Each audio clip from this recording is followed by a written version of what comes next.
I thought it was a very nice project because the tube map cover itself gets given away free, and there are many thousands that get distributed throughout London, and I thought it was a nice opportunity for people to see some artwork in a different context. For those of us who just visit London, London can be quite daunting, and it is the map of London is like a big plate of spaghetti to us outsiders, and getting around London seems to be somehow some kind of esoteric knowledge almost. So perhaps it was a comment upon that those of us who are outsiders are very daunted and confused by trying to get from one side of London to another.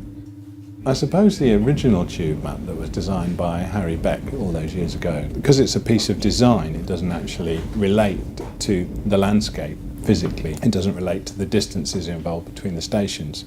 So I suppose it is, whilst it is informative, it is sort of abstract.